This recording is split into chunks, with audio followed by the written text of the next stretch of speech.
This is a new dockable Joy-Con alternative from EasySMX. This is the box. It's pretty simple. I mean, on the back it shows all the colors, but they're not actually available. The only color that's available is the one that we've got today, so we'll have a look at that in a second. But on the front, it does tell you some specs. So we've got wireless connection, we've got 6-axis, gyro motion control, dual vibration feedback for both the Nintendo Switch and OLED console, and backlit buttons. And just to be sure, this does not include the console. Oh, well, kind of expected, right? But what do we get in the box? So this is everything that we get inside the box. Initially, this is what surprised me. I was not expecting like a little carry case for you to put the whole thing in. Like, I suppose you could use this when it's attached to the console and just carry it around in this kind of sock thing. And then we get some rails. Now these rails are actually for the Switch, the original Switch. So you slide these on as if you're attaching them like as a Joy-Con, and then you can slide it into this, because obviously they've based this on the Switch OLED, but it is compatible with the standard Switch as well. So if you want to use the normal Switch, well, then you've got 4 of these rails in case you lose one. Then you've also got a USB-A to USB-C cable charging connector, because this is wireless. It doesn't plug in to the USB-C on the bottom of the console, so it does actually connect as a Bluetooth controller. So you could actually just use this as a controller like this, but what that means is you have to charge it separately. Even if you've got your Switch docked into this and then you put it in the dock, it's not going to charge the controller, because obviously there's no way of it getting power because it's wirelessly connected to the Switch. So you have to charge it separately. But they have thought about this, and that's where this comes in. And when I first saw this, I was like, what the hell's this? I have no idea what this is. It's got a magnetized end. So basically you stick this tiny little magnet bit in the USB-C port just there. And then what you do is you actually put this in the Switch dock. And then once you dock this down, it magnetizes onto there and it will charge it. So, it kind of charges when it's docked, because you just sit it down onto this little weird flippy thing on the bottom here. So, at least they thought of a solution, and it does come with it. So let's look at the main event. This is the actual thing. And I mean, it's quite plasticky, it doesn't really rattle as such, but it feels a little bit cheap. I've got to be honest here. It just feels a little bit cheap. It's okay, but I'm not seeing any sort of like padded protection or anything for when the Switch drops in here. So, I mean, you could run the risk of scratching your Switch, especially because there's like a small lip on the top just here that's meant to sit like over the back of the Switch once it's stuck in there to give it, I guess, a bit of like resistance so it doesn't just fall over. But when you're sliding your Switch in, it probably is going to scrape across this little piece just here. But yeah, okay, this is the back of it. There's not really anything going on the back of it. What I do like though is this piece is cut out. So when we do have the OLED on here, and I assume the normal Switch as well, the kickstand will still be usable. But really, I mean, you've got all the normal buttons. I mean, why they didn't use an actual D-pad, I have no idea, but all the buttons are what you'd expect, other than we've got a sync button in the bottom right just here. So that's our sync button just there. And on this side, we have a turbo button, because it does have turbo, even though I don't think it told us that on the box. Oh, and whilst we're installing it and I'm taking the Joy-Cons off, you can see, how much bigger these are. So these, even though they look like Joy-Cons, they are actually a bit larger than a standard Joy-Con, like that's actually a fair bit larger if I line them up. So it should give a bit more grip and a bit more like ergonomics, because they are like rounded as opposed to the normal Joy-Cons, which are actually just straight up and down and don't really have very good ergonomics. So that's something to note, But anyway, we've got our Switch OLED here, and you're just going to sort of pop it at the top and then gently kind of try and slide it down. There we go. So once you get it into that top piece there, you just kind of evenly on both sides slide it down, and it slides in there really well, to be perfectly honest.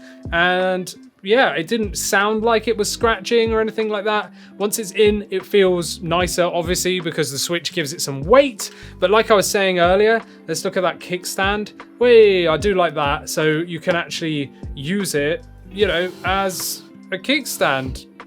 so you can use it tabletop mode. You don't have to take the Switch out, but having the option to use the kickstand, great. I must admit, I very, very rarely use the kickstand on the Switch. I don't know, I just end up just laying it down. Don't know, what do you do? Let me know down in the comments. So obviously you need to connect this as a wireless controller, but I've already done that. So I'm going to press and hold home because it does have wake from sleep. So you can press and hold home and it will turn on. So, you know, you can see the lights just here. So there are actually LEDs under these face buttons. And I do really like it. Like, I actually quite like how subtle it is. It's not like crazy RGB everywhere. That's the only lights that are on this whole thing, is just under the face buttons and just under the, like, whatever you would call this, the D-pad buttons, I suppose. So that's quite cool, but you can turn them off, and you turn them off by pressing the L3 and plus, like that. So L3 and plus, and now they've turned off. And whilst I'm saying this, I might as well talk about battery life. So I think it's got a 500 milliamp hour battery, it might be 400, but in real terms, they estimate 4 to 6 hours battery life when the lights are turned on, which is L3 and plus. So with them on, 4 to 6 hours, I would say it's more like towards that sort of 4.5 hour mark, but they do say if you turn the lights off, then you're more towards the 10-hour mark. Now, I've just been leaving them on because I actually quite like them, especially when it's getting dark and dim and stuff. I quite like how subtle it is. It's not like crazy, it's just nice, you know? I just like it. It's tasteful and it actually is functional because you can see the buttons. But yeah, so you could get up to 10 hours from a charge, but I can't really comment on that. I'd say from my use, it's probably been around approximately that 4.5 hours, maybe 5 hour mark. So they're not bad. Now, before we go on, everyone always asks me to do like a button sound test and stuff. So I'm just gonna do that before we actually like take a further look, right? So I'm gonna do the face buttons and the triggers and all that good stuff. So I turned it back off, have a listen. This is the face buttons. Triggers. Bumpers. So yeah, they're all right. They don't stick or anything like that. The buttons are all good, to be honest. The one thing I do have a little bit of an issue with is the triggers. Now, they say that it's got like a micro switch inside to basically give it like a faster response time. I'm not a massive fan of them. I mean, take a look at the Joy-Cons, right? There is a tiny, tiny, tiny bit of pre-travel until it clicks. And then once it clicks, there's no post-travel. And what I mean by that is I'm having to, pre-travel is where you need to like press the trigger down before it engages. So that's pre-travel. Post-travel's like once it's clicked and engaged, if it keeps going past that point before it stops, that's post-travel, right? So the actual official Joy-Cons have a tiny, tiny, tiny bit of pre-travel and no post-travel.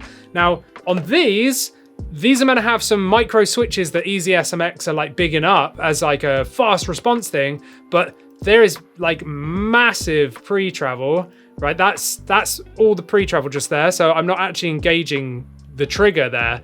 That's the pre-travel. And then once I've clicked it, there's still post-travel as well. So there's a fair whack of pre and post-travel and they're just a little bit spongy. And I'm kind of disappointed because when I read that there was like this big like fast switch thing, you know, I was like, oh sweet, this is gonna be really, really good. And whilst when you're playing, you don't really notice. It would have been nice if there was no pre and post travel, because then it would really be fast acting. If you could just like hair trigger it where you barely touch it and it actually engages and returns quickly, that would be great. But there is that bit of pre and post travel. So sorry, EasySMX, but you know, I had to note that. The bumpers though are great. The bumpers on the front, they have no problem. They engage all the way around. And you know, there's no pre or post travel. Well, there's a little bit of post travel, but I'm being really critical here. If you're a casual gamer, you probably won't even notice any of this that I'm saying. I'm a reviewer, I kind of got to nitpick somewhere, right? Now with the joysticks, I really wish they'd have used like slightly bigger joysticks rather than just the Joy-Con joysticks. I mean, it's fine if that's what you're used to, but I find they're incredibly small and like twitchy. You know, like with big joysticks, you get more range of motion, giving you more accuracy, but these as far as I can see, are the exact same modules that you would find in, you know, just a Joy-Con. So probably expect to get some drift. No, they're not Hall effect sensors, they're just potentiometer. And yeah, there is a tiny bit of dead zone, but only a little bit. So it's not like horrendous. The sticks, I'm moving it. Oh, and now it moves. I'm moving it. Nothing. I'm holding it there to show the dead zone. So that is about where it is. So I am moving it probably about 5% before it will start engaging. Again, if you're a hardcore gamer, these are not for you. I'm just going to say that straight away. You're probably going to be looking at something with Hall effect sticks instead. But, you know, if you're a casual gamer, you know, you're not really going to notice these sticks being any different than the normal Joy-Cons, to be perfectly honest. And yes, it does have gyro. There is a bit of a delay. Like, you're probably not going to see it on camera, but there's just a bit of delay. So, you know, like by the time I've done it, it's like a millisecond out. So there is a bit of like delay between the, you know, responsiveness of the gyro. So that's something to, you know, take note of. Again, I wish they had a D-pad here instead of the buttons, but this is just me being picky. And, you know, I've tested so many different controllers and Joy-Con alternatives. It's just what I like to see. I want to show you the turbo really quickly because you can adjust that. Oh, and it does have rumble as well. So when I'm like firing just here, it is vibrating, and you can change the rumble's intensity by pressing all the triggers down for a few seconds, and then it will vibrate to show you that, you know, it's changed. And you can do it again. Yeah, I think there's 3 different vibrates. It's very weak. I'll say that. It's like more subtle vibrate. It's not like crazy. And I'm all right with that, you know? The most intense one is fine. It doesn't sound loud. It's not overly intense. It's just a little bit. And I kind of like that. It's fine. You know, it will save the battery as well, not being too crazy.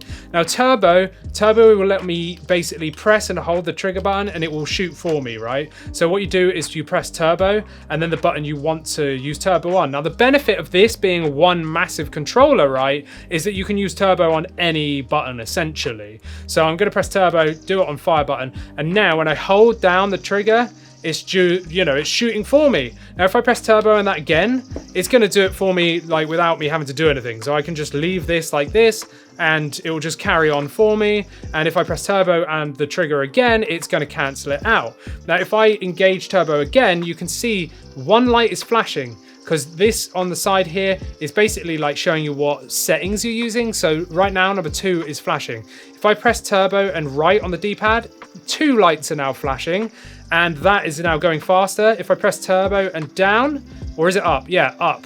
Now it's got 3 lights flashing, and that's as fast as it can go. Now the game won't actually let it go any faster, but that is actually going really fast in terms of turbo. And if I press down on the D-pad with turbo, it's gone back to 2, which is the slower response. Now if I want to clear all turbo settings, I press and hold turbo and just hold it for 5 seconds. That will flash and it is done just like that. And that's pretty much it. And lastly, like I said, this is Bluetooth, right? So I can actually remove this and use it as a controller, right? So I can take this out and I could actually use this as a controller if I really wanted to. So I could, you know, I don't know, put that on tabletop mode and just use it like this. Why you would want to do that? I have no idea, but you absolutely could if you wanted to. All right, so how much is this? Well, it goes for $42.99, so $43, or here in the UK, that's £35. And on the EasySMX website, they do say they offer North America and Europe free shipping. So at least you're not gonna pay any extra with shipping. But do I think it's worth it? I don't know. I'm really fussy because I've tried so many different Joy-Cons and stuff. I think the triggers are a bit mushy. The Joy-Con joysticks I'm not a fan of, when I know there's other alternatives out there which use larger joystick modules or even Hall effect joystick modules, which are way better. And the fact that it doesn't have, you know, an actual D-pad. I mean, I personally would recommend something else, like maybe the new Doyoki Hall effect Joy-Cons, which I've done a video of. Or if you like the look of a drop-in Joy-Con alternative, I really like the retro flag version as well. Like, that is amazing. That is such a good controller. Or even the one that I'm most hyped for, but it's not coming out until later this year, but I'm fingers crossed we'll hopefully get a sample to test out and show you guys, is by Cracked, which is the Nitro deck. And that looks like it's going to be the best drop-in sort of like Joy-Con alternative for the Nintendo Switch for handheld mode. So overall, this is okay. Like, I don't hate it, but I just think there's better options out there. But for £35 or $43, if you can find it on sale maybe, then yeah, maybe, you know, check it out. If you're more like casual gamer, this is probably for you, or even for kids and stuff. I think this will be excellent. It's just the more like dedicated and hardcore players, I just wouldn't recommend this. You know, I'd recommend looking at something a little bit better. So there we go. That was our look at the EasySMX STK-7046. There it is, just there. So yeah. Okay, cool. Let me know what your thoughts are down in the comments. And whilst you're here, go and check out our podcast by me and AJ up here, and check out another controller alternative down here by me. And, you know, make sure you subscribe, and I'll see you in the next one. Thanks for watching.